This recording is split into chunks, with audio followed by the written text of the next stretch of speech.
మన అందరి ఆది గురువైన బ్రహ్మర్షి సుభాష్ పత్రి గారికి మరి అనంత కోటి ఆత్మవందనాలు తెలుపుకుంటూ, మరి అలాగే రోజు ప్రతి నిత్యము ధ్యాన సాధనలో, జ్ఞానంలో మరి ముందుకు నడిపిస్తున్న నా గురువులు రాజ్యలక్ష్మి అమ్మ, రాఘవరావు సార్ గారికి వేల వేల ఆత్మవందనాలండి.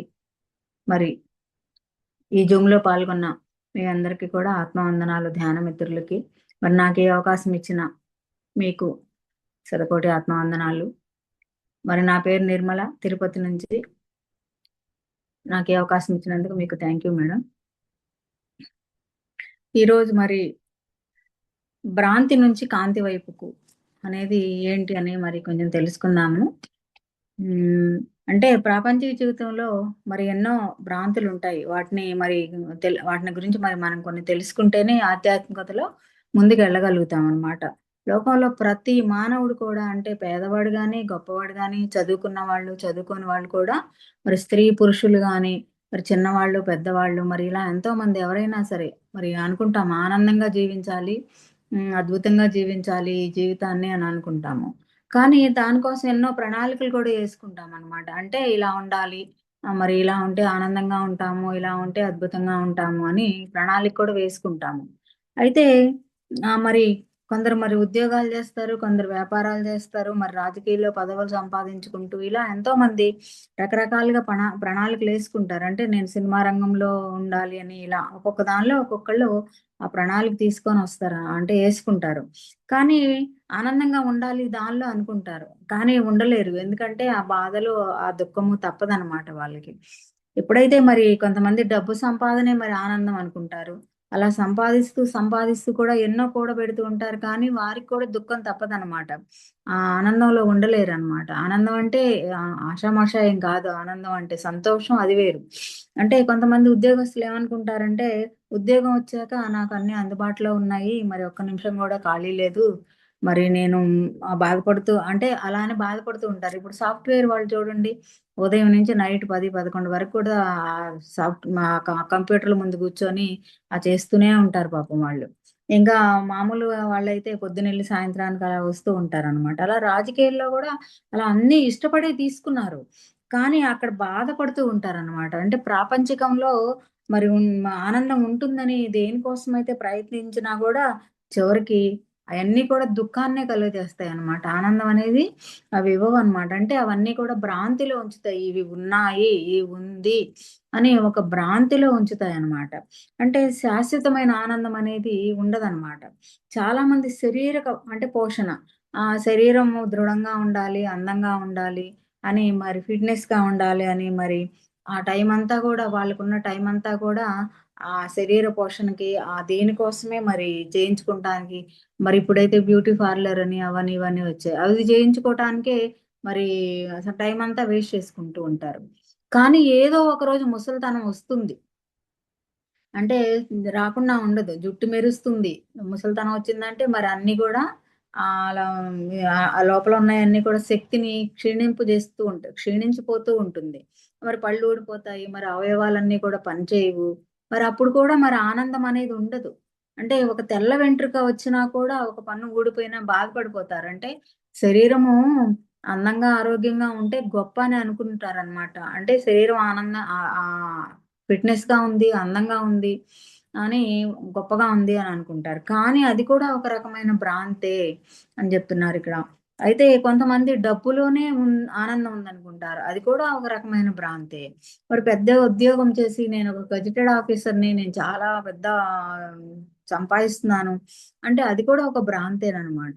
అంటే ఈ ప్రపంచంలో ఆనందం ఉంది అని వెతుక్కుంటూ ఉండే ప్రతి వాడు ఒక భ్రమలో, భ్రాంతిలో ఉన్నవాడే. అంటే ఎందుకంటే ఇవేవి శాశ్వత ఆనందాన్నేమి ఇవ్వలేవన్నమాట. శాశ్వత ఆనందం ఏంటి? మనం ఆత్మతో ఉన్నప్పుడే, ఆ భగవంతునితో ఉన్నప్పుడే ఆ శాశ్వతమైన ఆనందాన్ని మనము పొందగలుగుతామంట. లేదంటే అన్నీ భ్రాంతులే. దేనిలోనూ కూడా మనం ఆనందాన్ని వెతుక్కోలేము. ఇప్పుడు చూడండి, సంతోషం అనుకుంటాము. సంతోషము అంటే ఓకే. మనం ఏరోప్లేన్‌లో వెళ్ళాలి అనుకుంటే ఓకే. అది సంతోషం అన్నమాట. ఒక తృప్తి ఉంటుంది. అలాగే ఒక ఏసీలో ఉండాలి. అది కూడా అంతే. అదొక సంతోషము, తృప్తినే ఇస్తుంది. కానీ ఆనందాన్నయితే ఇవ్వదు. మంచి చక్కని నగలు వేసుకోవాలి, చక్కని బట్టలు కట్టుకోవాలి, అందంగా తయారవ్వాలి. ఇవన్నీ సంతోషాన్నిస్తాయన్నమాట. అంటే ఆనందాన్నేమి ఇవ్వవన్నమాట అవి. అంటే ఎందుకంటే ప్రపంచంలో ఇవన్నీ కూడా మరి అనిత్యమైనవే. మరి సత్యమైనవి అయితే కాదు. ఈ ఆనందాలన్నీ కూడా మరి పరిమితమే గాని అపరిమితమైనవి. పరిమితమే. కానీ పరిమితమైనవి కావు. అని అందరూ ఏమనుకుంటారంటే, ఆనందం ఇందులో ఉందా, అందులో ఉందా అని వెతుక్కుంటూ ఉంటారనమాట. మరి పుట్టినప్పటి నుంచి మరి ఆందోళనలోనే ఉంటామని. అంటే బాల్యంలోనేమో ఆటపాటలతో ఆందోళనలో ఉంటారు. అంటే ఆడుకోవాలని ఆశ. తల్లిదండ్రులు బయటికి పోనివ్వరు. మరి కొంచెం కొంచెం పెద్దయిన తర్వాత చదువుకోవాలని, ఆ చదువుల మీద దృష్టి పెట్టాలని అదొక ఆందోళన. అంటే అవన్నీ కూడా ఆనందం అనుకుంటారు గానీ, అవన్నీ భ్రాంతులేననమాట. మరి యవ్వనం వచ్చిన తర్వాత ఇంక మరి పెళ్లి, తోడు ఉండాలని పెళ్లి చేసుకొని సంసారము. మరి ఇంకొంచెం యవ్వనం నుంచి దాటిన తర్వాత సంపాదించాలి పిల్లలకి భవిష్యత్తు. మరి డబ్బు కూడబెట్టాలి, ఆస్తులు కూడబెట్టాలి అని అన్నీ భ్రాంతులే. అందులో కూడా ఏమి ఆనందం దొరకదు. అందులో కూడా అన్ని సంతోషం అనేది అది ఉంటుంది. కొద్దిగా తృప్తి పడతారు కాబట్టి, ఆ సంతోషం అనేది కలుగుతుందనమాట. అంతేగాని ఆనందం అనేది ఉండదనమాట. అంటే ప్రాపంచికంలో ఆనందం ఉందని దేనికోసం ప్రయత్నించినా గూడా అది భ్రమే. భ్రాంతే. అంటే డబ్బు, పదవి, ఉద్యోగం, వ్యాపారాలు అంటే ఆస్తులు ఎన్ని కూడబెట్టినా కూడా అవన్నీ తాత్కాలికమైనవే. శాశ్వతమైనవి కావు. ఆనందం కూడా కాసేపు ఆళ్ళనుకున్నంత కాసేపు ఆ సంతోషం ఉంటుంది గాబట్టి, ఓకే. మనం ఆనందంగా ఉన్నాము అని అనుకుంటారనమాట. కానీ అవన్నీ తాత్కాలికమైనవనమాట. భ్రాంతి అంటే మరక్కడ లేకపోయినా ఉందని భావించటం. అంటే అవన్నీ ఉండనివనమాట. ఉండని వాటి మీద భ్రాంతనమాట. అంటే ఉదాహరణకు దూరం నుంచి మరి ఎండమావులను చూస్తే నీళ్లులాగా కనిపిస్తాయి. అవి నీళ్ళు అన్నట్టుగా ఉంటాయనమాట. కానీ దగ్గరకు వెళ్తే అక్కడ ఏమీ ఉండదు. మామూలుగానే ఇక్కడెలా ఉందో అక్కడ కూడా మరి అలాగే ఉంటుందనమాట. అంటే అక్కడ నీళ్లున్నాయనే భ్రాంతి పడ్డాం మనం అంతే. అక్కడ ఏమీ లేదనమాట. అంటే ప్రాపంచిక జీవితంలో మరి అన్నిటిల్లో ఆనందం ఉంది అని అనుకుంటారు. కుటుంబం మీద మరి అంటే మమకారం పెంచుకుంటూ మరి వాళ్ళు లేకపోతే ఒక నిమిషం కూడా నేనుండలేను అనే ఇదిలో జీవిస్తారనమాట. అంటే బ్రతుకుతారనమాట. అన్నంత భ్రాంతిలో ఉంటారు. వీళ్ళు కూడా అలాగే ఉంటారు. నేను లేకపోతే వాళ్ళుండలేరు, వాళ్ళు లేకపోతే నేనుండలేను అన్న భ్రాంతిలోనే జీవిస్తూ ఉంటారు. బ్రతుకుతూ ఉంటారు. జీవించటం గూడా కాదనమాట. అందుకే ఈ సంసారము, పిల్లలు, తల్లిదండ్రులు, మరి అక్క చెల్లెళ్ళు, మరి అన్నదమ్ములు మరి అందరూ కూడా అంటే ఎలా పోలుస్తారంటే నీటి ప్రవాహంలో మరెక్కడి నుంచో ఒక కట్టుపుల్లొస్తుంది. అంటే ఆ కట్టెకి, ఒక కట్టెకి, ఒక కట్టెకి బాగా పోగవుతాయనమాట ఆ కట్టెలన్నీ. కానీ ఏకమైనట్టు కనిపిస్తాయి. కానీ ప్రవాహంలో హోరెక్కువైనప్పుడు అవన్నీ ఎటు ఎటు విడిపోతాయన్నమాట. ఎటు నుంచి ఎటొచ్చినాయో తెలీదు. అలా విడిపోతాయి. అంటే తర్వాత కలిసిపోతాయి, మళ్ళా విడిపోతాయన్నమాట. అలాగే సంసారంలో కూడా మరి మనం ఎక్కడెక్కడి నుంచో వచ్చాము. మరి ఆత్మలన్నీ కూడా ఒకే జన్మ. అంటే ఒకే సంసారంలో ఉన్నట్టు కనిపిస్తాయి. ఇప్పుడు పత్రి సార్ చెప్తారు. మనము త మన ప్రణాళిక పైన లోకంలో పైనుంచి మన ప్రణాళిక వేసుకొని వచ్చాము కిందకి. మనం ఆషామాషీగా రాలేదు. ఈ కుటుంబ సభ్యుల్లో ఇలా కలిసి ఉండాలి. ఈ తల్లి, ఈ తండ్రి, ఈ అత్తమామలు, ఈ పిల్లలు, ఈ భార్య ఇలా అందరిను ఒక ప్రణాళిక పైన వేసుకొని అందరూ ఒక్కొక్కళ్ళు భూమి మీదకి దిగుతారు. ఆ తర్వాత ఆ ఆత్మలన్నీ కూడా ఎక్కడెక్కడి నుంచో వచ్చినియి. కానీ ఇక్కడ కలిసాయన్నమాట. ఎందుకంటే కొన్ని అనుభవాలు, కొన్ని పాఠాలు నేర్చుకోవటానికి అన్నీ కలుస్తాయన్నమాట. అంటే మళ్ళీ తర్వాత విడిపోతాయి. ఎవరి జన్మ ప్రణాళిక వాళ్ళది. కాబట్టి మళ్ళా విడిపోతాయి. అంటే ఇది తెలియనంత సేపు నా సంసారము, నా పిల్లలు మరి ఇలా అనుకుంటూ నా తల్లి, నా తండ్రి, నా భర్త అని అలా అనుకుంటూ మరి ఆ భ్రాంతిలో బ్రతికేస్తా ఉంటామనమాట. అంటే అది పెంచుకుంటాం ఆ భ్రాంతిని. అందుకే శంకరాచార్యుల వారు ఏమన్నారు? అంటే ఎవరు నువ్వు? ఎక్కడి నుంచొచ్చావు? నీ తల్లి ఎక్కడుంది? నీ తండ్రి ఎవరు? నీ భర్త ఎవరు? నీ పిల్లలెవరు? అని మరి ఆయన ఎంతో అద్భుతంగా మరి భజగోవిందంలో చెప్పటం జరిగింది. అంటే ఎవరికి వాళ్ళే. ఎవరి యద్భావం తద్భవతి. ఎవరిది వాళ్ళదే. ఎవరి ఎవరి జన్మ ప్రణాళికను బట్టి వాళ్ళొచ్చారు. అంటే ఆ బంధాలన్నీ కూడా అట్లా వదిలి ఎళ్ళినప్పుడు ఆ మమకారం పెంచుకొని ఉంటాం గాబట్టి, ఆ వెళ్ళిపోతున్నప్పుడు ఇవన్నీ తాత్కాలికమే. శాశ్వతమైన ఆనందం కాదు అని అర్థమవుతూ ఉంటుంది. అయినా సరే ప్రపంచంలో ఆనందాలున్నాయి. ఎంతో వెతికితే మరి ఉండేది భ్రాంతి అని, శాశ్వత ఆనందం కాదని మరి మనకు అర్థమవుతుంది. మనం ఈ మార్గంలోకొచ్చిన తర్వాత మరి పత్రి సార్ దయ వల్ల మరి ఎంతోమంది ఎన్నో రకాలుగా మరి ఆ భ్రాంతుల నుంచి బయటపడి మరి ఆత్మే సత్యము అంటే ఏది ఆత్మే సత్యము, ఆత్మే నిత్యమైనది. ఏది కూడా శాశ్వతమైనది కాదు. ఆ సారైతే దేహం నేను కాదు, ఆత్మని నేను. ఆత్మే శాశ్వతమైనదని కూడా చెప్పారు. కాబట్టి ఈ మాత్రము జీవించగలుగుతున్నాము. అంటే ఎలాంటి భ్రాంతులు, బాధలు, దుఃఖాల నుండి కూడా మనం ఈ ధ్యానంలోకొచ్చినా మరి గురువుగారు చెప్పిన ఈ జ్ఞానాన్ని మనం వినబట్టి ఇవన్నీ భ్రాంతులే అని అర్థమవబట్టి ఇప్పుడు ఆనందంగా ఉండగలుగుతున్నాము. అంటే ఈ మార్గంలో ఆనందంగా ఉండగలుగుతున్నాము. నేనైతే చాలా దుఃఖంలో వచ్చానండి ధ్యానంలోకి 2003లో. వచ్చినప్పుడు మా వారు శరీరం వదిలేస్తే అప్పుడొచ్చాను నేను. అయితే అప్పుడు ఏంటో ఉన్నామంటే ఉన్నాను అన్నట్టుగా ఉండేది. అయ్యో! ఆయన లేరే ఎళ్ళిపోయారే నేనెట్లా బతకాలి? అలా ఉండేది. అలాంటి పరిస్థితుల్లో నాకు ఒక అక్క ద్వారా నాకు ఈ ధ్యాన పరిచయం జరిగింది. ఆ ధ్యాన పరిచయం జరిగినా గూడా నేను ధ్యానం చేసేదాన్ని కాదు. ఏదో చేస్తున్నారంటే చేస్తున్నాను అన్నట్టు ఉండేదాన్ని. ఎప్పుడైతే నేను ఈ పత్రి గారి నుండి ఈ ఆడియోలు వింటూ సార్‌ని దగ్గర నుంచి చూసి, ఆయన చెప్పే జ్ఞానం విన్న తర్వాత అప్పుడు ఓహ్! ఇందులో ఏదో ఉంది. మనం దుఃఖానికి మార్గం అంటే మనం ఎందుకొచ్చాం భూమి మీదకి? ఆయన పని అయిపోయింది. ఆయన ఎళ్ళిపోయారు. నాకేదో ఉంది పని. కాబట్టి నేనున్నానింక అనేది అర్థమైంది. అర్థమైంది కాబట్టి ఆ భ్రాంతిని వదిలి నేను మళ్ళా జీవించగలిగాననమాట. అంటే సారంటారు బ్రతకటం వేరు, జీవించటం వేరు అని. ఈ మార్గంలో ఉన్నాము అంటే జీవిస్తున్నట్టే లెక్క. ఎందుకంటే ఎవరమైనా ఈ ధ్యాన ప్రచారం జేయాలి, జ్ఞానం అందరికి అందించాలి. మనం పొందిన ఆనందము, మనం పొందిన ఆరోగ్యము అందరికీ అందివ్వాలనే ఒక తపనతోనే ఉంటాం మనం. సార్ గూడా అదే చెప్పారు. నేర్చుకోవాలి, నేర్పిస్తూ ఉండాలి. ఈ రెండే చెయ్యాలి అని జెప్పారు. అలా మరి ఈ భ్రాంతిలో ఉన్నప్పుడు ఆనందంగా ఉండగలుగుతాం. లేదంటే ఆనందంగా ఉండలేమనమాట. అంటే ఈ శరీరం మీద మోజు ఎందుకు అంటే శరీరం గురించి సరియైన అవగాహన లేక అని శంకరాచార్యులు వారు చెప్తారు. అంటే మలమూత్ర భండాగారము అన్నారు. అంటే ఈ శరీరంలో రక్తము, మాంసము, చీము ఇవన్నీ కూడా శ్లేషము, మలము, మూత్రము మరి అన్నీ ఉంటాయి. ఈ శరీరము నవరంధ్రాలతో కూడింది. అయితే ఈ నవరంధ్రాల్లో నుంచి కూడా మరి ఏయి బయటికి వెళ్ళాలో అవన్నీ వెళ్తూ ఉంటాయన్నమాట. మన లోపల అవన్నీ ఉన్నాయి. కానీ అది తెలీదు మనకి. కానీ శరీరాన్ని జూసి అబ్బా! నేను అందంగా ఉన్నాను, నేను తెల్లగా ఉన్నాను అని బాగా పుష్టిగా ఉన్నాను, సౌష్టంగా ఉన్నానని హ్మ్. భ్రాంతి పడిపోతూ ఉంటామనమాట. కానీ శంకరాచార్యులు వారేం చెప్పారు, మీ నవరంధ్రాల నుంచి ఈ ఏమైతే బయటికి పోతూ ఉంటాయో అవన్నీ మన లోపలున్నాయి. వాటిని చూస్తే మనకి అసలా తలుచుకుంటే శరీరం మీదే అసహ్యం వేస్తుంది అన్నారు. అంటే మరి చూడండి మరి ముక్కుల ద్వారా చీమిడి రూపంలో పోతుంది. చెవుల ద్వారా గుబిలిగా పోతుంది. కళ్ళల్లో నుంచి పుసి అని పోతుంది. మరి నోటి నుంచి ఆ గల్ల అనేది ఆ దగ్గొచ్చినప్పుడు అలా పోతుంది. మరి మలమూత్రాలు మరి అవన్నీ తెలిసినయి అవన్నీ అవన్నీ కూడా మన లోపలున్నాయి. కానీ పైన ఈ శరీరం అనే తొడుగు వేసుకొని మనం ఈ ధ్యానం కోసమే ఈ శరీరాన్ని తెచ్చుకున్నాము అని జెప్తారు పత్రి సార్. కానీ అది మర్చిపోయి ఈ శరీరం మీద భ్రాంతిని పెంచుకొని ఇదే ఆనందము ఇందులోనే ఉంది అంతా అని ఆ మోహంలో, ఆ భ్రాంతుల్లో మనం జీవిస్తూ ఉంటాం అన్నమాట. అంటే ఈ శరీరం లోపల ఉన్న అన్నీ కూడా మరి వాటిని భరిస్తూ ఉన్న ఎందుకు ఈ శరీరం ఇంత విపరీతంగా మరి మనం ప్రేమిస్తున్నామంటే శరీరం శాశ్వతం అనుకుంటున్నామనమాట. శరీరము శాశ్వతం కాదు. కానీ శాశ్వతం అని అనుకుంటున్నాం కాబట్టి, ఆ లోపల చూసుకుంటే అన్ని వ్యర్థ పదార్థాలే ఉంటాయి.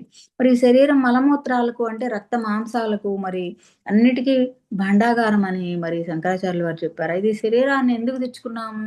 అంటే ఈ శరీరం ఉండగానే ఆ పరమాత్ముని తెలుసుకోవడానికి. అంటే ఆ పరమాత్మ మనం ఎప్పుడైతే మనం ధ్యానంలో ఉంటామో, మరి మనం ఆ ఆత్మతో ఉంటాము. మరి ఆ ఆత్మే భగవంతుడు. మరి ఆత్మే సత్యము, ఆత్మే నిత్యమైనది అని పదే పదే చెప్పారు పత్రి సారు. కాబట్టి మనం ఆత్మతో ఉన్నాము, ధ్యానంలో ఉన్నామంటే ఆత్మతో ఉన్నట్లు. ఆత్మతో ఉన్నాము అంటే ఆ భగవంతునితో ఉన్నట్టు. కానీ అంటే మన ప్రయత్నం. మరి ఆ శరీరాన్ని చూసి మురిసిపోతాము. కానీ దాని గురించి ఆలోచించము. అంటే ఆత్మ కోసం మనం ఈ శరీరాన్ని తీసుకొని ఈ భూమి మీదకొచ్చి మరి మనకు ఉంది ఈ యోగ్యత. మరి ఇంత గొప్ప గురువు దొరికాడు మనకి అనంటే అది ఆషామాషా ఏమి కాదు.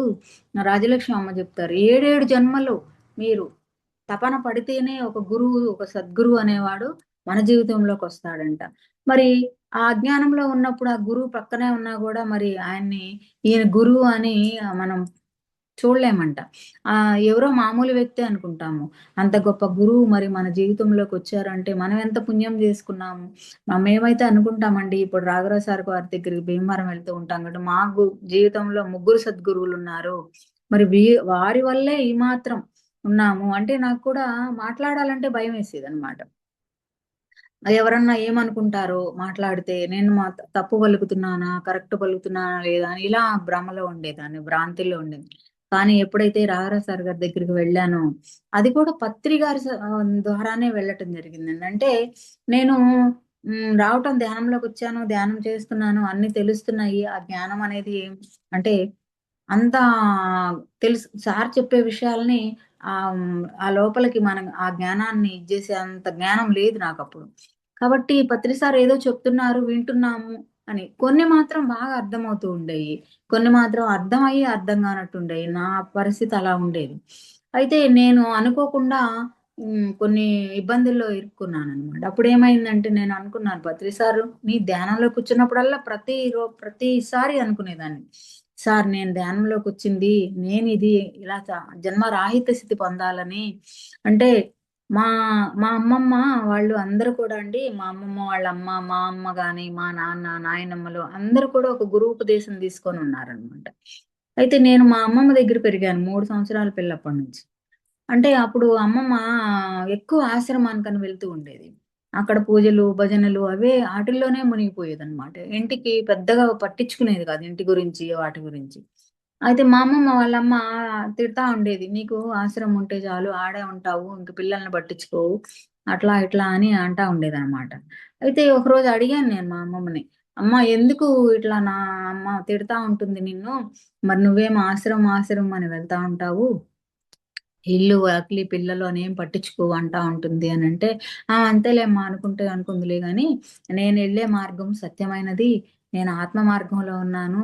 మరి ఈ మార్గంలో ఎందుకు ఆ మార్గంలోకెళ్ళావు? ఆ మార్గంలోకెళ్తే ఏంటి లాభం?" అది కూడా అడిగాను నేనప్పుడు. నేను 6 తరగతి చదువుతున్నానండి అప్పుడు.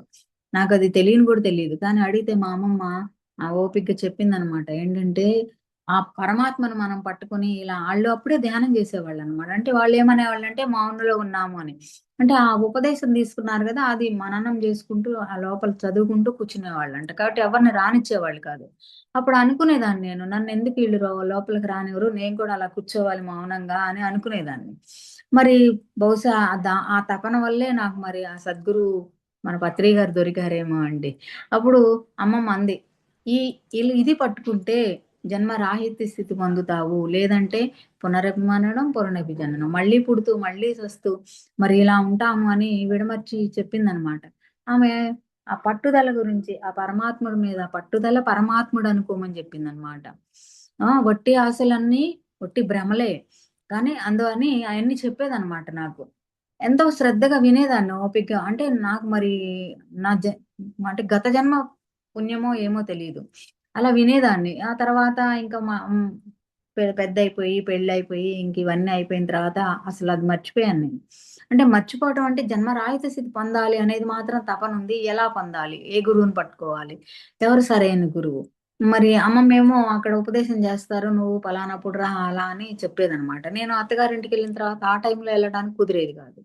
అదయిపోయిన తర్వాతో ఏదో అట్లా ఎళ్ళాల్సొస్తా ఉండేది. నేను భలే బాధపడేదాన్ననమాట. దుఃఖపడేదాన్ని. ఎందుకు నాకు దూరం అయిపోతుంది? నేను గురూపదేశం తీసుకోవాలనుకున్నాను. ఎందుకు స్వామి ఎందుకిలా చేస్తున్నారు అని చాలా దుఃఖపడేదాన్ననమాట. ఏడ్చిన రోజులు కూడా ఉన్నాయి. అంటే మా వారి దగ్గర గూడా అన్నా, ఎందుకో నాకిలా అయిపోతుందండి. నాకైతే చాలా ఆశగా ఉంది తీసుకోవాలనంటే, ఆయనన్నారు, "నీకింకా టైముందేమోలే తీసుకునే టైము. ఇప్పుడు నీకింకా వయసు రాలేదేమోలే, మళ్ళా వెళ్దువులే" అనేవారనమాట. అయితే అనుకోకుండా మరి ఆయనెళ్ళిపోవటము, మరి పత్రి గారు దొరకటము మరి ఎంత అద్భుతం గదండీ! నేనైతే అదే అనుకుంటాను. ఆ స్వామే నాకు పత్రి గారిని చూపిచ్చారు. నడయాడే గురువుని జూపిచ్చారని చాలా గర్వపడేదాన్ని. అంటే ఇంత గొప్ప గురువుని పొందాను అని. అంత గర్వపడేదాన్ననమాట. అలా మరి ఆ అలా అడిగేదాన్ని నేను ప్రతిరోజు. సార్ నేను ధ్యానంలోకొచ్చాను. కానీ నేను ఏం చేస్తున్నాను? నేను ఇయన్నీ ఇబ్బందులేంటి? నేను దీనిలో నుంచి బయటపడాలి. దీని గురించి నేను రాలేదు అని రోజు అనుకుంటూ ఉండేదాన్ననమాట పత్రి గారి దగ్గర. అప్పుడు మరి నాకు తెలీదసలు ఇక్కడ భీమవరంలో క్లాసులు పెడతారు.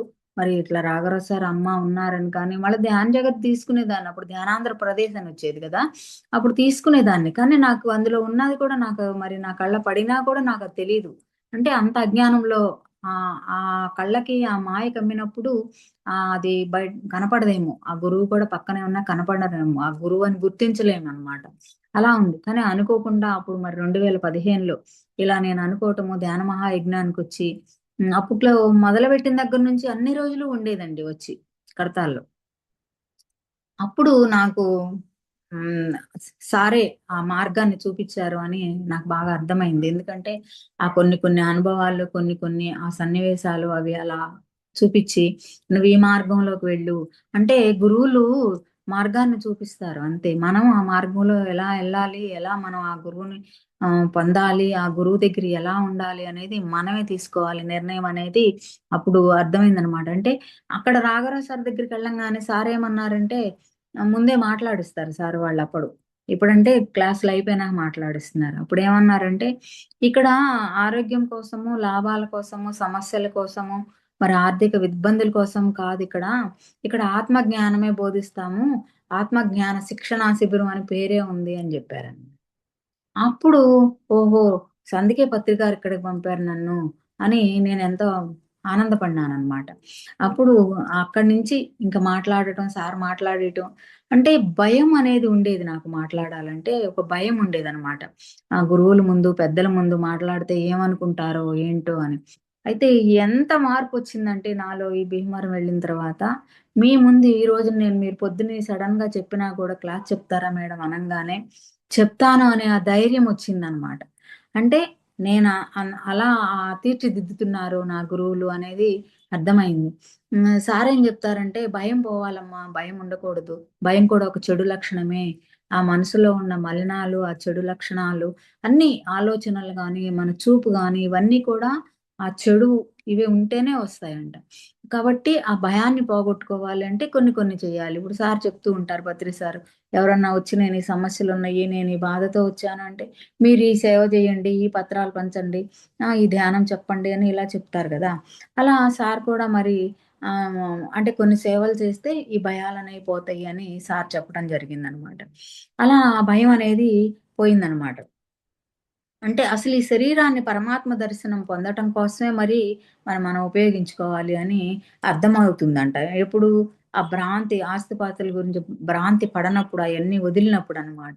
మరి కళ్ళు తెరిసి ప్రపంచం వైపు చూస్తే ఆనందం ఉంది అని భ్రాంతి పడుతున్నారు కానీ ఆనందం నీ శరీరంలో మరి నువ్వు పయనించినప్పుడు నీలో ఉన్న ఆనంద కాంతిని నువ్వు తెలుసుకున్నప్పుడే ఆ కాంతి నీకు దగ్గరికి చేరుకున్నప్పుడే శాశ్వతమైన ఆనందం పొందుతావు. ఆ కాంతియే నేను. నేనే ఆనంద స్వరూపుడిని అని తెలుసుకుంటావు. లేదంటే ఆ భ్రాంతిలోనే జీవిస్తూ ఉంటావు. అందుకని ఉపనిషత్తుల్లో గూడా ఏం జెప్పారు? తమసోమ జ్యోతిర్గమయ అని జెప్పారు. అంటే ఆ చీకటి నుంచి వెలుగులోకి ప్రయాణించు అని దాని అర్థం అన్నమాట. అంటే చీకటి అంటే అజ్ఞానం. అందుకే అజ్ఞానాన్ని చీకటితో పోలుస్తారనమాట. అంటే లేనిది ఉందనుకుని ఆ భ్రాంతి, ఆ అజ్ఞానం ఈ ప్రపంచంలో సుఖము, శాంతి, ఆనందము ఉంది అనుకోవడమే అజ్ఞానము. అవన్నీ అశాశ్వతాలని తెలుసు. కానీ అంటే నువ్వు అజ్ఞాన దశలో ఉన్నావు. అంటే ఆ అజ్ఞానమే నీకు అసలైన భ్రాంతి కాబట్టి, నువ్వు అలా ఆ భ్రాంతి నుంచి నీలో ఉన్న కాంతి వైపుకు అంటే ఆత్మ వైపుకు నువ్వు మరలాలి. ఆ ప్రయాణం చెయ్యాలి. అప్పుడే నువ్వు ఆత్మగా ఎదగగలుగుతావు. మరి మన గురువుగారు చెప్పినట్లు మరి మన ప్రణాళిక ప్రకారం వచ్చాము. మన పూర్ణాత్మతో మన ప్రణాళికేంటి? మన లక్ష్యము, మన గమ్యము. మన లక్ష్యము పూర్ణాత్మలో కలవటం. మన గమ్యము సత్యలోకం చేరటం. ఈ 2 ఎళ్ళాలి అంటే సారేం జెప్పారు? అది మనము ఆచరించి తీరాలి. నువ్వు ఆత్మతో ఉండు. ఆత్మతో ఏకమవ్వు అని జెప్పారు. ఇంకోటి 4 చెప్పారు సారు. సాధన, స్వాధ్యాయము, సాంగత్యము, సేవ, ఆత్మ సేవలు.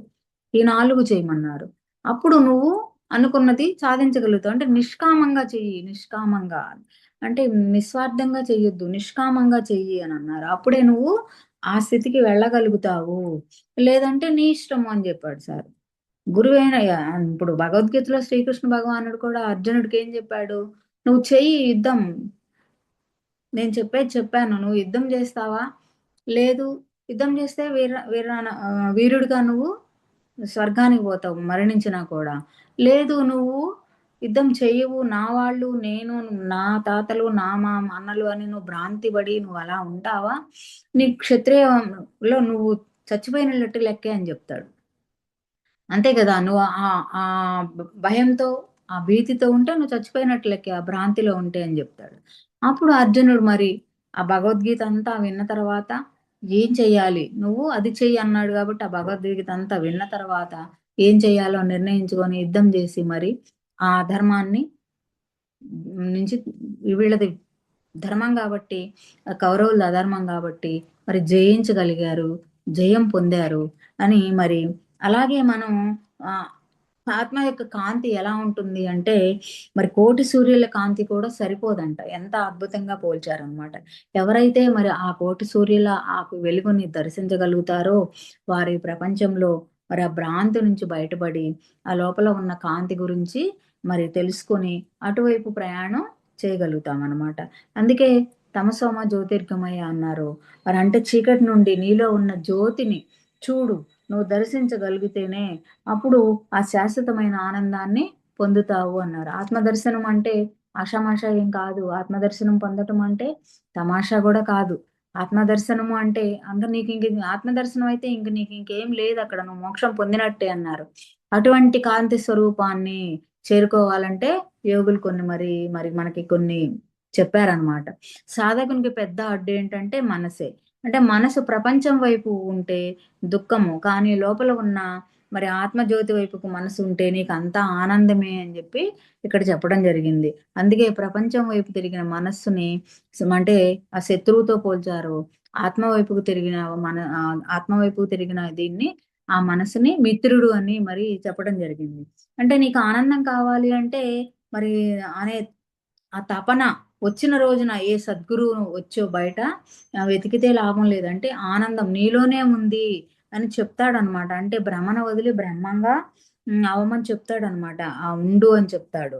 అంటే దీనికి యోగులు చక్కని సలహాలు చెప్తా ఉండేవారు. అంటే గొప్పవాళ్ళంతా గూడా గొప్ప గొప్ప సందేశాలిచ్చారండి. ప్రాపంచిక జీవితంలో మరి పిసినారి ఏ పని జేసినా వాడి మనసంతా గూడా ఆ డబ్బు మీదే ఉంటుందంట. అలాగే సాధకుడు ప్రాపంచికంలో ఏ పని చేస్తున్నా మరి సంసారంలో ఉన్న, సంఘంలో ఉన్న దృష్టి ఆత్మ మీదే ఉంటుంది. అంటే నేను ఆత్మని దర్శించాలి, నేను ధ్యానం చేయాలి, నేను సార్ ఏం చెప్పారు గురువులు, ఇవన్నీ చెయ్యాలి అని. అంటే ఆ జ్యోతి స్వరూపం మీదే ఉండాలి అని యోగులు చెప్పినట్టుగా మనం గూడా అలా చేస్తా ఉంటామనమాట. మరి బెల్లం ముక్క ఒకటి తియ్యదంగా ఉంటుంది. అయితే ఆస్వాదిస్తూ చీమ ఏం జేస్తుంది, ఆ బెల్లానికి చీమలు పడతాయి.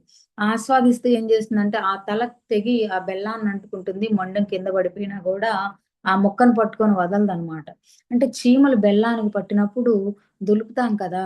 అలాంటప్పుడు ఆ చీమ తల బెల్లాన్ని అంటుకొని ఉంటుంది. అది ఆ మొండెం కింద పడిపోయినా గూడా బెల్లాన్ని వదలదంటే, అలాగే సాధకుడు తనలో ఉన్న ఆ జ్యోతి స్వరూపుని దర్శించాలని కోరుకున్నప్పుడు, ఆ చీమ బెల్లాన్ని ఎలా వదలదో, అలాగే ఎన్ని కష్టాలు వచ్చినా సాధనని వదలకూడదంట. ఆ గురువుని వదలకూడదంట. మరి కోతి పిల్ల కోతిని పట్టుకొని ఎలా ఉంటుందో, ఆ రీతి మనం కూడా ఆ జ్యోతి స్వరూపుడిని పొందాలి. ఈ భ్రాంతి నుంచి బయటపడాలి. ఆ కాంతి స్వరూపాన్ని కలగాలి అంటే, ఆ యోగులు చెప్పింది చేసినప్పుడే ఆ కాంతిని మనము చేరుకోగలుగుతాము అంట. అంటే రైతు పాలు పిండుతూ ఉంటాడండి. ఆ దూడని కట్టేస్తాడు. కానీ ఆ దూడ దృష్టంతా ఆ తల్లి వైపే ఉంటుందనమాట. అలాగే సాధకుడు ఎన్ని ప్రాపంచిక వ్యవహారాలున్నా దృష్టి మాత్రం ఆత్మ వైపుకే ఉండాలి అని ఆ యోగులు చెప్పటం జరుగుతుందనమాట.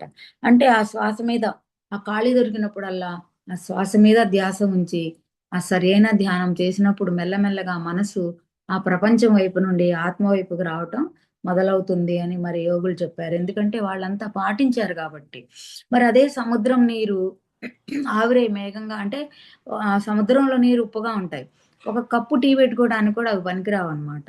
కానీ అవే ఆ మేఘంగా ఆవిరై మేఘంగా మారి వర్షం కురిసినప్పుడు, ఆ వర్షపు నీళ్ళు మరి ఎన్నో పనులకు మరి ఉపయోగపడతాయి. ఎంతోమంది దాన్ని దాహం తీర్చుకుంటాము, పంటలు పండుతాయి. ఎన్నో రకాలుగా మరి ఉపయోగపడతాయన్నమాట. అలాగే ప్రపంచం వైపు తిరిగితే స్వార్థంతో ఉంటాము. లోన ఉన్న కాంతి వైపుకు తిరిగితే మరి అందరికీ కూడా ఉపయోగపడతాం. ఎందుకంటే లోక కళ్యాణం పనులు చేయాలనిపిస్తుంది. అందరికీ జ్ఞానాన్ని పంచాలనిపిస్తుంది. అలా ఉంటామనమాట. మరి ఎప్పుడైతే ఈ జీవత్వం నుంచి దైవత్వం వైపు ప్రయాణిస్తారో అంటే ఎప్పుడైతే మనం ప్రయాణిస్తామో, ఈ జీవుడు దైవంగా మారే ప్రయత్నం చేస్తారో, అప్పుడు అందరికీ ఉపయోగపడతారు. మరి ఈ మార్పులన్నీ ఒక సద్గురువు మరి మన జీవితంలోకి వస్తేనే ఇవన్నీ జరుగుతాయి. లేదంటే అవన్నీ రావన్నమాట మన జీవితంలోకి. ఏదో అనుకుంటాము. ఆ పురాణం ఒక విన్నంత సేపు అలా ఉండాలి. ఆ పురాణ వైరాగ్యం. అలా ఉంటామనమాట. కానీ తర్వాత మళ్ళీ మామూలయిపోతామనమాట. అంటే అమ్మ చెప్తూ ఉంటారు పురాణ వైరాగ్యము, పసతి వైరాగ్యము, శ్మశాన వైరాగ్యము అని. అలా అట్లా ఉంటాం. అప్పటికప్పుడు ఓకే. ఇలా ఉండకూడదు, ఇలా ఉండాలి అనుకుంటాం. కానీ తర్వాత మళ్ళా మామూలయిపోతామనమాట. అంటే మన జీవితంలోకి సద్గురువు రాకపోతే ఆనందం అనేది ఉందా అంటే, దేనిలో ఉంది? అంటే దానిలో ఉంది అని మనం వెతుకుతాం. ఆ సద్గురువు వచ్చిన తర్వాతే, ఆ సద్గురువు బోధలు విన్న తర్వాతే మరి మనకు ఆహ్, ఆహ్, ఆహ్, ఆ లోపల ఉన్న కాంతి మనలో ఉంది అని, ఆత్మ ఉందని మనకి తెలుస్తుందనమాట. అంటే లేదంటే అవన్నీ వెతుక్కుంటూ కర్మలు చేసి, మరి ఆ జన్మలు పెంచుకుంటూ, మళ్ళీ పుడుతూ, మళ్ళీ చస్తూ ఇలాగే ఉండిపోతామనమాట. ఆ గురువు వచ్చే వరకు. అందుకని గురువు లేని విద్య గుడ్డి విద్య అన్నారు. గురువు మరి తన దృష్టితో శిష్యుల్ని కాపాడుకుంటాడు. అంటే గురువు ప్రత్యక్షంగానే ఉండక్కర్లేదు. మరి పరోక్షంగా ఉన్నా సరే తన దృష్టంతా గూడా ఆ శక్తితో ఆయన దగ్గరున్న శక్తితో శిష్యుల్ని ఎప్పుడు గూడా కాపాడుకుంటూనే ఉంటాడు. అంటే గమనిస్తూనే ఉంటాడు మనం ఏం జేస్తున్నామని. మరి తాబేలు తన పిల్లల్ని గుడ్లు పెడుతుంది. వెళ్ళిపోతుందంట. కానీ ఆ దృష్టంతా వాటి మీదే ఉంటుందంట. ఎప్పుడు ఉరుమురుముతుంది, వర్షమొస్తుందో అప్పుడు ఆ పిల్లలు తయారయ్యి అవన్నీ కూడా నీళ్ళల్లోకి రావాలి అని అది ఆ సంకల్పం పెట్టుకుంటుందండి. అలా ఆ తాబేలులా మరి గురువు కూడా మన మీద ఎప్పుడు కాపాడుకుంటూ ఉంటాడంట. మన మీద మనం అనుకుంటాం గురువు ఏమి వింటున్నాడు అని. మరి జీవితంలో సద్గురువు వచ్చినప్పుడు మాత్రమే మరి ప్రాపంచిక భ్రాంతులన్నీ కూడా వదిలి మరి మనలో ఉన్న ఆ కాంతిని స్వరూపుని చేరుకునే మార్గము మనకు అర్థమవుతుందనమాట ఇది అని. అంటే కానీ మధ్య మధ్యలో ప్రాపంచికమైనవి ఉంటాయి. జారిపోతూ ఉంటాం మనం. అప్పుడల్లా గురువు మిమ్మల్ని ఏదో ఒక అంటే మనల్ని ఏదో ఒక హెచ్చరిక చేసి తన బోధతో తన దృష్టిని నుండి తప్పించుకోకుండా ఆ దృష్టి నుండి మనం తప్పించుకోకుండా ఆత్మ వైపుకు, కాంతి వైపుకు మరలేటట్టు నిలబెట్టడానికే ఆ గురువు మరి చూస్తాడనమాట. అంటే ప్రాపంచిక ఆనందాలన్నీ కూడా నక్షత్రాల్లాంటివి. మరి సూర్యుడు ఉదయించగానే నక్షత్రాలేమి కనిపించవనమాట. అలాగే ఆత్మ అనే సూర్యుడు అంటే ఆ జ్యోతి స్వరూపుడు మరి నీలోనే ఉన్నాడు.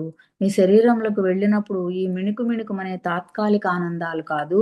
శాశ్వత ఆనందం నీలోనే ఉంది అని తెలుస్తుందనమాట.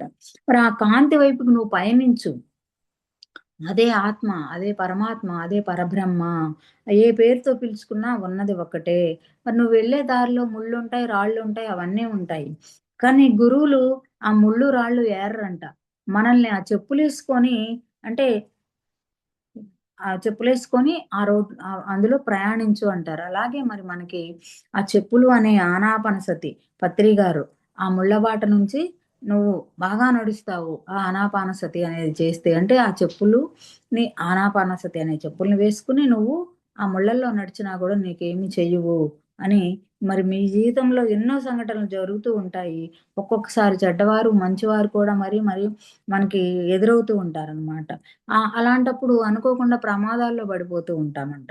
అందుకే మీ మీద ప్రేమతో జ్ఞానం అందించిన మహాత్ములు అంటే మన మీద ప్రేమతో ఆ జ్ఞానాన్ని అందించిన గురువులు, మహాత్ములు ఎలాంటి పనులు చేయాలి, ఏది ఉత్తమమైనది అనే విషయాలు ఎంతో అద్భుతంగా మనకి తెలియజేస్తారనమాట. అంటే జ్ఞానం అంటే నేను శరీరం కాదు, ఆత్మనని తెలుసుకోగానే అంటే కూడా మోక్షం రాదంట. బాహ్య ప్రవర్తనలో మార్పు రావాలి. ఆ ప్రవర్తన మారాలి.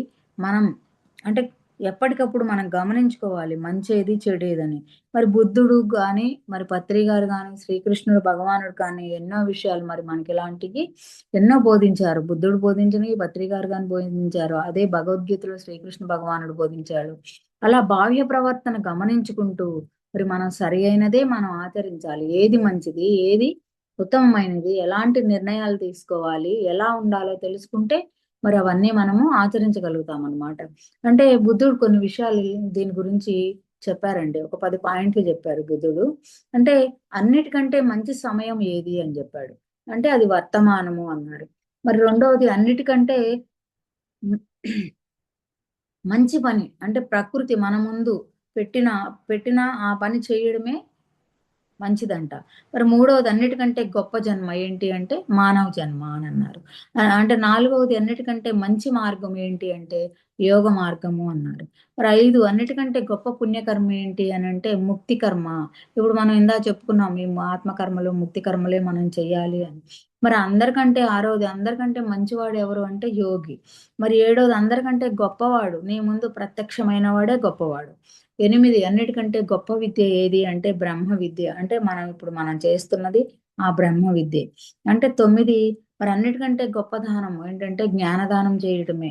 అంటే అన్నిటికంటే గొప్ప పని ఏంటి అంటే జీవుల్ని స్వేచ్ఛగా బ్రతకనివ్వటమే. అంటే అన్నిటికంటే మంచి సమయం అంటే వర్తమానంలో జీవించడం అన్నమాట. మరి యోగులందరూ కూడా మనకి వర్తమానంలో జీవించాలనే జెప్పారు. అలా జీవిస్తేనే ఎంతో ఆనందంగా వర్తమానంలో ఉంటాము. జీవించలేకపోవడానికి కారణం ఏంటి అంటే అజ్ఞానం. అంటే గతాన్ని తెలుసుకొని, అబ్బో! మన గతంలో ఇలా జరిగిపోయింది. మరి ఇన్ని బాధలు పడ్డాను, ఇన్ని కష్టాలు పడ్డాను అని అనుకుంటూ ఉంటామన్నమాట. దాన్ని తెలుసుకొని. అలాగే భవిష్యత్తును తలుచుకుంటే భయం. అంటే ఎలా ఉంటుందో, నేనెలా ఉండగలుగుతానో అని. కాబట్టి మనం వర్తమానంలో జీవిస్తేనే మనం ఆనందంగా ఉంటాము అని ఇక్కడ చెప్పడం జరిగింది. మరి ఉదాహరణకు మరి భార్యాభర్తలు ఉంటారు. పొద్దునపూట ఏదో 10 నిమిషాలు గొడవ పడతారు. ఆహా! ఆ క్షణంలో భార్య బాధపడుతుంది. భర్త బాధపడినా ఎవరో ఒకళ్ళు బాధపడతారు. ఆ క్షణం తర్వాత అది గతమైపోతుంది. ఈ క్షణానికి ఆ క్షణమే వర్తమానం. సాయంత్రం వరకు అదే తలుచుకుంటూ బాధపడితే మరి వర్తమానంలో ఉన్న ఆనందాన్ని గూడా వాళ్ళు పొందలేరు. పోగొట్టుకుంటారనమాట. అందుకని వర్తమానంలోనే మనం జీవించాలి. పత్రిజీ ఎవరినైనా మరి తిట్టినా, కొట్టినా గూడా ఆ క్షణమే ఆ కోపం. ఆ తర్వాత మళ్ళా అందరిని ప్రేమగా ఒకటిగానే జూస్తారు. ఆయన దృష్టిలో మంచివాడు, చెడ్డవాడు గాని, దొంగ గాని, వేశ్య గాని అందరూ ఆత్మస్వరూపులే. కాబట్టి అందరిని ఒకటిగానే చూసేవారాయన. అంటే మళ్ళా ప్రేమగా మళ్ళా ఆయన భోజనం ఎంత అద్భుతంగా వడ్డిస్తారు. మళ్ళీ చక్కగా మాట్లాడిస్తారు మనందరిని. అంటే మనం ఆ సరియైనది ఏదైనా అక్కడ తప్పు చేశాము అంటే వెంటనే మనల్ని సరియైన దారిలో పెట్టటానికే మరి అలా కొట్టడం గాని, తిట్టడం గాని అన్నమాట. అలాగే మరి భీమవరంలో కూడా రాఘరావు సారు క్లాస్‌లో ఫోన్‌లు మోగితే ఊరుకోరండి. సైలెంట్‌లో పెట్టుకోమంటారు లేదా స్విచ్ ఆఫ్ చేయమంటారు. ఒకవేళ మోగిందంటే చాలా కోపడతారు. తర్వాత మళ్ళా ఎంతో అద్భుతంగా మళ్ళా ఆప్యాయంగా మళ్ళా మాట్లాడతారు. అదెంత అది జరిగిందా నిజంగా అన్నట్టుగా అంటారనమాట. అంటే యోగికి, అజ్ఞానికి ఉన్న తేడా మరదే. ఆ అజ్ఞాని ఆ విషయాన్ని పదే పదే తెలుసుకొని బాధపడుతూ ఉంటాడు. వర్తమానాన్ని గూడా దుఃఖమయం జేసుకుంటాడు. ఆనందంగా ఉండాల్సిన టైంలో కూడా ఆ దుఃఖంలోనే ఉంటాడు. అందుకే యోగులన్నిటికీ మంచి సమయం ఏంటి అంటే వర్తమానంలో జీవించటమే అని చెప్పడం జరిగిందనమాట. మరి అన్నిటికంటే మంచి పని ఏది అంటే బుద్ధుడు చెప్తాడనమాట. ప్రకృతి నీ ముందు పెట్టిన పని నీ లక్ష్యం. అంటే సత్యలోకం చేరడం. అందుచేత ఈ పని చేద్దామా, ఆ పని చేద్దామా అని ఆలోచించకుండా ప్రకృతి నీ ముందు పెట్టిన పనిని చేయటమే మంచి పని అని జెప్పారు. అంటే అందుచేత వేరే పని గురించి ఆలోచించొద్దు. ఆ పని కోసం ప్రయత్నించటం అజ్ఞానమే అవుతుంది. నీ ముందు ఏదుందో ఇప్పుడు ఈరోజు క్లాస్ చెప్పండన్నారు. ఓకే. అది ఇది కాకుండా రేపుంది నాకు ఈరోజు నేను చెప్పనంటే అది అజ్ఞానమే అవుతుందనమాట. అలా నీ ముందు ఏదుందో నువ్వు దాన్ని ముందు చెయ్యి అని అన్నారనమాట. అలాగే మూడోది అలాగే అన్నిటికంటే గొప్ప జన్మ అంటే మానవ జన్మ. అంటే ఎందుకంటే ప్రతి జన్మలోనూ మరి పాఠాలు నేర్చుకున్న ఈ మానవ జన్మలో మాత్రమే భగవంతుడిని తెలుసుకునే ఈ సాధన భగవంతుని తెలుసుకోవడానికి ప్రయత్నం చేస్తున్నాం మనం. కాబట్టి మానవుడిగా పుట్టి మనిషి మహాత్ముడిగా ఎదగగలగాలి. అంతేగాని జన్మ మానవ జన్మ ఏదైనా కనిపెట్టాలి అన్నా, ఏదైనా సాధించాలన్నా ఈ మానవ జన్మ వల్లే సాధ్యమవుతుంది. ఆ జన్మే మూలమే అది. అనుకూలమైన బుద్ధి గూడా ఉంటుందంట మనకి. అందుకే అన్ని జీవరాశుల కంటే ఒక మానవ జన్మ తీసుకున్న వాళ్ళే దైవాన్ని చేరుకోగలరు, దైవాన్ని చూడగలరు. మరి ఈ విషయంలో గొప్ప అవకాశం ఒక మానవుడికే ఉంది. ఇంకెవరికీ ఏ జంతువులకి, ఏటికి, క్రిమి కీటకాలకి గాని ఎవరికీ లేదనమాట అలాంటిది. అన్ని జన్మల కంటే మానవ జన్మ ఎంతో ఉత్తమమైన జన్మ. అంటే మనల్ని గురించి మనం ఎవరి గురించి వాళ్ళని తెలుసుకోగలము. మరి తెలుసుకున్న తర్వాత ఆ గురువు ఆధ్వర్యంలో మరి ఆ గురువు సన్నిధిలో ఉండి అవన్నీ కూడా ఆ జ్ఞానాన్ని మనం నేర్చుకుని అద్భుతంగా ఎదుగుతూ మనం మన లక్ష్యము, మన గమ్యము మనము చేరగలుగుతాం అన్నమాట. అన్నిటికంటే మంచి మార్గం అంటే యోగ మార్గము అనుకున్నాము. అంటే ఎప్పుడైతే ఈ మార్గంలోకి మనం వస్తామో, అప్పుడు మనం తృప్తికరంగా జీవించగలుగుతామనమాట. తృప్తికరంగా ఉంటుంది. ఇప్పుడు ఒక క్లాసే చెప్తున్నాము, లేదా ఒకళ్ళకి ధ్యానమే చెప్పాము. అబ్బా! ఎంత తృప్తిగా ఉంటుంది. ఎంత ఆనందంగా ఉంటామనమాట. అలా కాకుండా ప్రాపంచికంలో అయితే చాలా రకాలుగా మరి ఆ గమ్యాలుంటాయి. చదువులు చదువుతున్న కొద్దీ కూడా మరి కళలు నేర్చుకున్న కొద్దీ కూడా ఎన్నో సాధిస్తూనే ఉంటారు. కానీ అవన్నీ నేర్చుకుంటే కొంతవరకు మనకు తృప్తి కలుగుతుంది. అప్పటి వరకే తృప్తి ఉంటుంది. ఆ తర్వాత మళ్ళా ఏమీ అనిపించదనమాట. కానీ తృప్తిగా జీవించాలంటే జీవిత లక్ష్యమైన ఈ యోగ మార్గంలోకి రావడమే. చనిపోయే వరకు కూడా ఈ మార్గాన్ని వదిలిపెట్టాల్సిన అవసరం లేదు. అంటే వదిలిపెట్టం గూడా. మనం ఇందులోకొచ్చిన తర్వాత ఇంక వదులుతామా పత్రి గారిని, ఆయన పాదాలని వదలము. చచ్చినా వదలం. అంటే మిగతావన్నీ కూడా వయసు మీద పడే కొద్దీ అవి చేయలేక వదిలేసేస్తారనమాట. అంటే ఒక ఉద్యోగం చేస్తున్నాము, రిటైర్డ్ అయిపోతారు, మానేస్తారు. అలాగే ఎక్కడన్నా పని జేస్తూ ఉంటారు. అంటే వేరే విధంగా ఏదైనా పనులు ఫ్యాక్టరీలో గాని, అక్కడ ఏదైనా పని జేస్తున్నా కూడా ఒక వయసొచ్చే వరకే అనమాట. తర్వాత ఆటిని వదిలేయాల్సింది చేయలేనప్పుడు. అది కానీ ఈ యోగ మార్గం ఏంటంటే, మనం ఎలా ఉన్నా, ఎలా కూర్చున్నా, పడుకున్నా గూడా మనము దీన్ని శ్వాసని గమనిస్తూనే పడుకుంటామనమాట. ఈ యోగ మార్గం మధ్యలో వదిలేదేమి కాదు. అంటే చనిపోయే వరకు కూడా మనం ఈ మార్గాన్ని పట్టుకొనుండొచ్చు. అందుకే అన్ని మార్గాల కంటే కూడా యోగ మార్గం ఎంతో గొప్పది అని చెప్పడం జరిగింది. యోగులు చెప్పడం జరిగింది. అంటే ఐదవది అన్నిటికంటే గొప్ప కర్మ ఏది అన్నారు. అన్నిటికంటే గొప్ప కర్మ ఆత్మకర్మ. అంటే ముక్తి కర్మ. మానవుడు ఎన్నో కర్మలు చేస్తూ ఉంటాడు. మరి అందులో పాపకర్మలు ఎలాగూ చేయకూడదని మరి ఈ మార్గంలోకొచ్చిన తర్వాత మనం తెలుసుకుంటామనమాట. చెయ్యము. కానీ పుణ్యకర్మలు చేయాలని చేస్తామంటే. సాధారణంగా మరి యజ్ఞయాగాదులు గాని, గొప్ప పుణ్యకర్మలంటారు. పూజలు కానీ ఇవన్నీ గొప్పయి పుణ్యకర్మలు అంటారు. కానీ పుణ్యం చేసినందువల్ల ఆ భోగం మాత్రమే అనుభవిస్తామన్నమాట. కానీ ఈ ఆత్మకర్మలు, ముక్తి కర్మలు చేస్తే అంటే దానికంటే గొప్పది. పత్రిజీ ఏం చెప్పారంటే, ఆత్మకర్మలే లక్ష్యాన్ని సాధించగలిగే కర్మలు అన్నారు. మన లక్ష్యం ఏంటి? సత్యలోకం చేరటం. కాబట్టి మరి ఈ ఈ కర్మలు చేస్తేనే మనము ఆ సత్యలోకాన్ని చేరగలుగుతామనమాట. మరి అలాగే ఆరోది అందరికంటే మంచివాడు. అందరికంటే మంచివారంటే దాన ధర్మాలు చేసేవాళ్ళు, పెద్ద పెద్ద పేరు ప్రతిష్టలున్న వాళ్ళని, బాగా డబ్బున్న వాళ్ళు. అప్పుడు మరి మేము గూడా చిన్న పిల్లలప్పుడు అలాగే అనుకునేవాళ్ళం అనమాట. పదవుల్లో ఉన్నవాళ్ళు, గొప్ప హోదాల్లో ఉన్నవాళ్ళు, పెద్ద బంగ్లాల్లో ఉన్నవాళ్ళు, వీళ్ళే గొప్పవాళ్ళు అనుకునేదనమాట. అలా అనుకునేవాళ్ళం. కానీ ఇంద్రియాలను స్వాధీనపరుచుకున్న వాడే మంచివాడు, గొప్పవాడు అని ఇక్కడ మనకి యోగులు చెప్పటం జరిగిందనమాట. ఎందుకంటే వారికి అరిషడ్ వర్గాలన్నీ కూడా వారి ఆధీనంలోనే ఉంటాయన్నమాట. అహంకారం, మమకారాలనేవి ఉండవు. అహంకారం ఉండదు, మమకారము ఉండదు. ఎవరి మీద ఈర్ష్య ఉండదు. ఎవరి మీద కూడా ఈ నాశనం చేయాలని, వాళ్ళని ఇలా దూషించాలని ఏమీ మనకి ఆ కోరికలనేవి ఉండవనమాట. ఎందుకంటే ఒక తప్పు చేస్తున్నాము అనే భావన, ఆ ఆత్మ ఘోష అనేది తెలుస్తుందనమాట. ఎవరినన్నా అనవసరంగా ఏదన్నా ఒక మాట అన్నా, ఏదన్నా అనరాని మాట అన్నా, ఏదన్నా చేయకూడనిది చేసినా కూడా ఆ ఆత్మ లోపల నుంచి ఘోషిస్తూ ఉంటుంది. "నువ్విది చేశావు, నువ్విది చేశావు, ఇది చేయకూడదు. నీ గురువు ఇది చెప్పలేదు."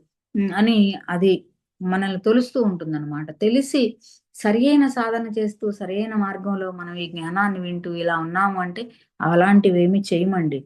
ఎందుకంటే, వారికి అరిషడ్ వర్గాలు ఆరాధీనంలోనే ఉంటాయి. అందుకనే అహంకార, మమకారాలుండవు. అంటే మనం మన అరిషడ్ వర్గాల ఆధీనంలో ఉండకూడదు. అరిషడ్ వర్గాలు మన ఆధీనంలో ఉంచుకోవాలి. అరిషడ్ వర్గాలు ఎక్కడికి పోవు. మనలోనే ఉంటాయి. కానీ మనం మనసు చెప్పినట్టు వినకూడదు. మనం చెప్పినట్టు మనసు వినేలా ఉండాలి. అంటే బుద్ధిని ఉపయోగించి, వివేకాన్ని ఉపయోగించుకొని అలా మనముండాలి. అంటే ఎవరైతే విశ్వ కళ్యాణం కోసం పాటుపడుతూ ఉంటారో, ప్రతి నిమిషం కూడా ఆ విశ్వ కళ్యాణం కోసమే ఆలోచిస్తూ ఉంటారో, వాళ్ళే ఎంతో గొప్పవాడు, మంచివాడు అని చెప్పటం జరిగిందనమాట. అంటే ఇక్కడ అందరికంటే గొప్పవాడెవరు? ఏడోది, బుద్ధుడు నీ ముందు ప్రత్యక్షమైన ప్రతివాడు కూడా గొప్పవాడే అన్నాడు. అంటే ఒక దొంగ కనపడినా, ఒక హంతకుడు కనపడినా గొప్పవాడే. అంటే బుద్ధుడు ఏం చెప్తున్నారంటే, వాళ్ళల్లో ఆత్మను చూడండి, కానీ శరీరాన్ని మాత్రం చూడొద్దు అనని చెప్పారు. అంటే మీకు నచ్చిన వాడు కనపడితే, శత్రువుగా కనపడిన వారిలో ఆత్మను చూసినప్పుడు మరి అందరూ దైవాలే అని మనకు అర్థమవుతుందనమాట. అందుకే శత్రువు కనపడినప్పుడు వాడిలా ఉండకూడదు అని నేర్చుకోవాలి. అలాగే ఒక మంచివాడు కనపడినప్పుడు, ఎదురైనప్పుడు ఇలా ఉండాలి అని నేర్చుకోవాలి. ఇద్దరి దగ్గర మనం పాఠాలు నేర్చుకుంటూనే ఉండాలనమాట అని బుద్ధుడు చెప్పాడనమాట. అందుకే నీకు ఎదురైన వ్యక్తుల్ని ఎప్పుడు చెడ్డవాడిగా భావించొద్దు అన్నాడు. మరి బుద్ధుడు అంగుళమాలికుడిని దగ్గరికి వెళ్ళొద్దని చెప్తారు బుద్ధుడిని అందరూ. అంగుళమాలికుడు చాలా గొప్పవాడండి. ఆయన కూడా ఒక రాజకుమారుడనమాట. అలా మారాడు అంటే ఒక కారణం ఉంది కాబట్టే మారాడు.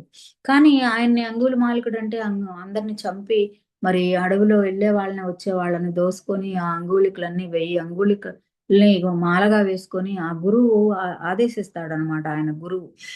దానివల్ల ఆయన ఆ పని చేయాల్సొస్తది. ఎందుకంటే నీకు ఇంకా ఉన్నతమైన ఉపదేశాలు ఇస్తానని ఆ గురువు చెప్పడం జరుగుతుంది. అది ఒక ఇది. అందువల్ల ఆయన అలా అంగుళమాలికుడిగా మారతాడనమాట. కానీ ఆ మారినాడు బుద్ధుడు ఎదురవుతే అందరేమంటారు, "నువ్వు ఎదురెళ్ళొద్దు. ఎదురెళ్తే నిన్ను కూడా ఆ అంగుళమాలికుడు చంపేస్తాడు" అనంటే బుద్ధుడు వినడనమాట. ఆయన కూడా నా మిత్రుడే. ఆయన కూడా ఆత్మస్వరూపుడే. ఆయనలో కూడా దైవమే అని, ఆ మంచివాడే అని ఎదురవుతాడనమాట. ఎదురైనప్పుడు ఆ చల్లని చూపులు, ఆ బుద్ధుని ఆ వైబ్రేషను అయన్నీ చూసిన తర్వాత అంగుళమాలికుడు ఆ బుద్ధికి శరణాగతుడవుతాడు ఆ బుద్ధుడికి. మరి అలా మనము ఎవరినైనా సరే మన మంచితనంతో, వినయంతో, వివేకంతో చెడ్డవాడైనా సరే వాళ్ళని మనం కూడా అలా మరలించుకోగలము అనేది ఇక్కడ బుద్ధుడు చెప్తున్నాడనమాట. అంటే అన్నిటికంటే మంచి గొప్ప విద్య ఏది అంటే బ్రహ్మ విద్య అన్నారు. ఇప్పుడు సృష్టిలో 64 రకాలు అంటే కళలున్నాయి. అందులో చిట్ట చివరిది బ్రహ్మ విద్య అన్నారు. 64 కళల్లో 63 కళలు నువ్వు చేసినా సరే నువ్వు దైవం దగ్గరికి చేరలేవు. నువ్వు నేర్చుకుని చేసినా గాని ఆ దైవం దగ్గరికి చేరలేవు. 64వ కళ అయిన బ్రహ్మ విద్య నేర్చుకుంటేనే దైవం దగ్గరికి చేరగలుగుతామంట మనం. అంటే మిగతా విద్యలన్నీ ప్రాపంచిక విద్యలు. అంటే ధనం సంపాదించడానికి సరిపోతాయి. మరి అంటే భోగాలు అనుభవించటానికి సరిపోతాయన్నమాట. కానీ ఈ బ్రహ్మ విద్య దైవం అంటే ఆ గురువు ద్వారానే బ్రహ్మ విద్య ద్వారా దైవం దగ్గరికి చేరుకోవచ్చు. అందుకే అన్య విద్యలలోకి మంచి విద్య ఏది, మెట్టి విద్య ఏదంటే బ్రహ్మ విద్య. దీనికి సాటి ఇంకేమి కూడా లేదనమాట. కాబట్టి మనం అలాంటి విద్యను మనం పొందాము మన గురువు గారి దగ్గర.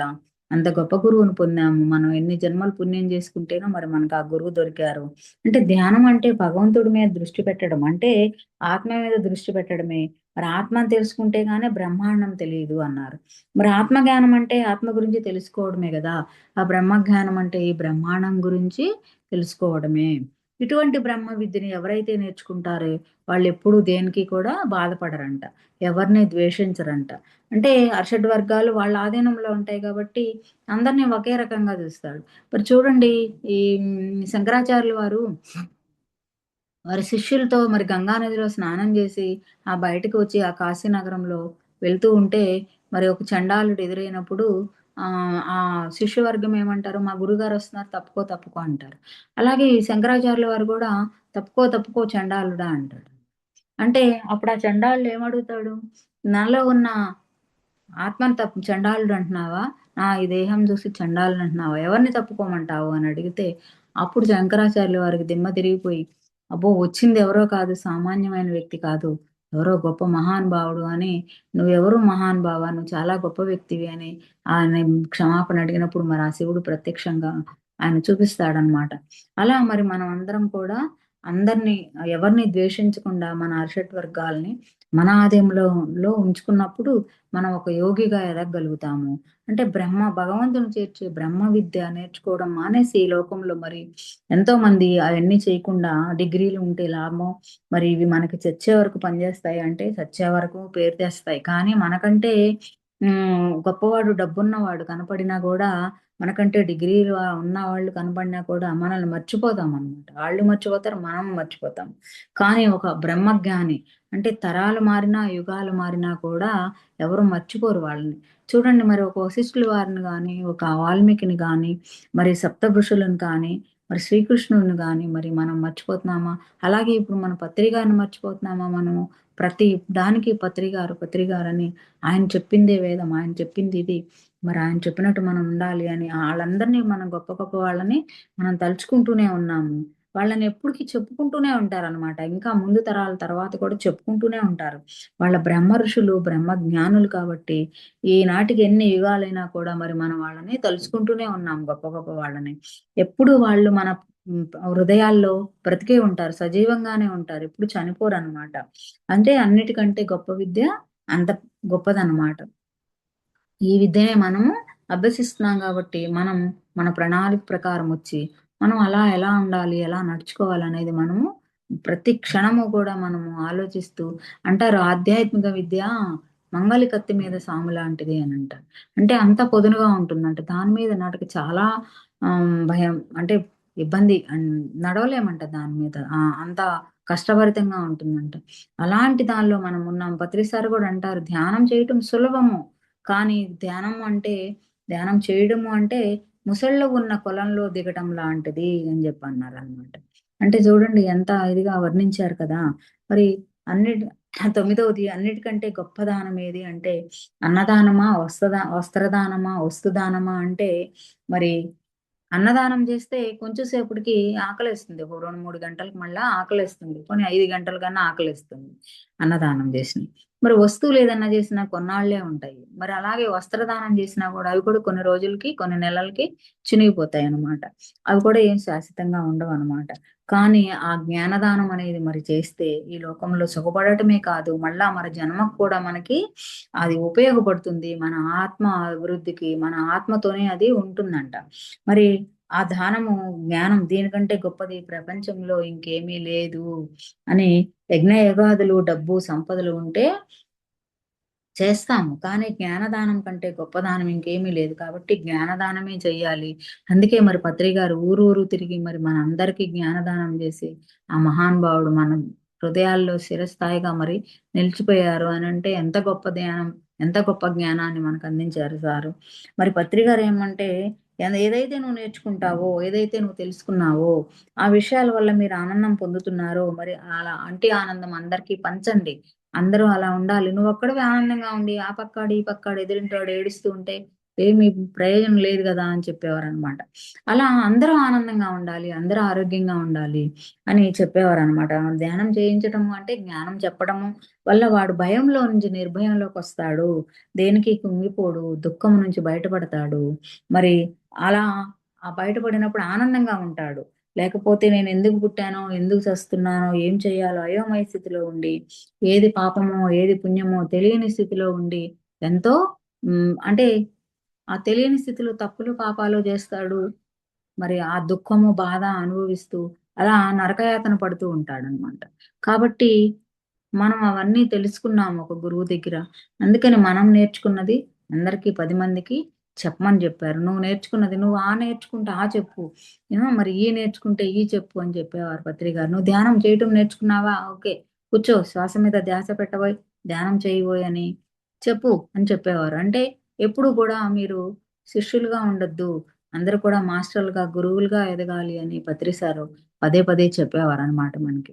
మరి అవన్నీ మనం గుర్తుపెట్టుకుంటే మరి అంతలా ఊరూరు, దేశాలు తిరిగి, ఇల్లిల్లు తిరిగి చెప్పలేకపోయినా, కనీసం మనం దగ్గరకొచ్చిన వాళ్ళకి, మనం ఎక్కడికన్నా వెళ్ళినప్పుడు, ఆ ధ్యానం గురించి మనం చెప్తూ ఉంటే, మనకు కూడా ఎంతో ఆనందంగా ఉంటుందండి. అంటే సార్ ఎంత వరకు తిరిగారు అంటే, చనిపోబోయే ఆ శరీరం వదలబోయే ఆ క్షణాల వరకు కూడా మరి లడఖ్ఖెళ్ళొచ్చారు. అంటే ఆయన మరి ఆ జ్ఞానం అందరికీ ఇలా బోధించాలని ఎంత గొప్ప ప్రణాళిక వేసుకొనొచ్చారు మనందరి కోసం ఈ భూమి మీదకి. ఆయన అవతార పురుషుడు గాబట్టి, అవన్నీ ఆయన అనుకున్నవన్నీ సక్రమంగా చేశారు. అంటే నేను చేయాల్సింది చేశాను. నేను చల్లాల్సిన విత్తనాలన్నీ చల్లేసా. వాటిని మీరు కలుపు మొక్కలతోనే పెంచుకుంటారో, లేదు తులసి వనం బృందావనంలానే చేసుకుంటారు. మీ ఆత్మ ఎదుగుదల మీ ఇష్టం అని జెప్పి, అంటే నీ దీపాన్ని నువ్వే ఎలిగించుకో అని చెప్పారు. అలా మరి మనం కూడా అలా తయారవ్వాలన్నమాట. అంటే పదవది అన్నిటికంటే మరి గొప్ప పని ఏది అనంటే, సాటి జీవుల్ని స్వేచ్ఛగా బ్రతకనివ్వడమే. అంటే ప్రయత్నించాలంట మనం కూడా. అంటే ఆ గొప్ప పని. ఇప్పుడు మాంసాహం తినొద్దని జెప్పాడు పత్రి సారు. మాంసం తింటే పాపము అని జెప్పారు. నరకానికెళ్తావు. నువ్వు ధ్యానం చేయకపోయినా పర్వాలా. నువ్వు మాంసం మాను అని జెప్పారు. అదే మనల్ని ఇంకొకళ్ళకి కూడా చెప్పమన్నారనమాట. నేను ఇది వీటిలో విన్నానండి. అంటే ఏం జెప్పారంటే, "నువ్వు ధ్యానం చేయకపోయినా పర్వాలేదు. నువ్వు మాంసం తిన్నావంటే సస్తావురా నా కొడకా" అని ఇదే వర్డ్ చెప్పారనమాట పత్రి సార్.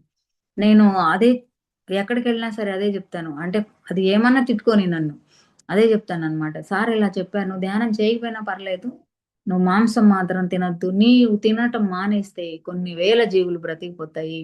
మనం ఎంతో పుణ్యం జేసుకున్న వాళ్ళమవుతాము. మీరు గుడులకెళ్ళి పూజలు జేసి మరి ఆ మొక్కులు మొక్కి, ఈ మొక్కులు మొక్కి, ఇవి యోగాలు చేసి, ఈ యజ్ఞాలు చేసినందువల్ల పుణ్యం రాదు. నువ్వు ఒక జీవిని చావకుండా బ్రతికేటట్టు నీ ప్రయత్నం నువ్వు చెయ్యి. అంటే అదే ఎంతో గొప్ప పననమాట. మీరు మాంసం మానిపించటం అంటే సాటి జీవులకు ప్రాణరక్షణనివ్వటమే అని అన్నారనమాట. మరి ఈ ప్రపంచంలో అత్యున్నతమైనది, అన్నిటికంటే గొప్ప పని అంటే మాంసాహారం ఎంత మందితో మనం మరి మాన్పించగలిగితే అన్ని జీవులు మరి భూమి మీద ఎంతో హాయిగా బ్రతకనిచ్చిన వారవుతారు అన్నారు. అంటే మనం ఎంత అద్భుతంగా మరి చేస్తున్నాం శాకాహార ర్యాలీలు అవి ఇవి చేస్తూనే ఉన్నాం. కానీ ఎంతమంది మానుతున్నారు.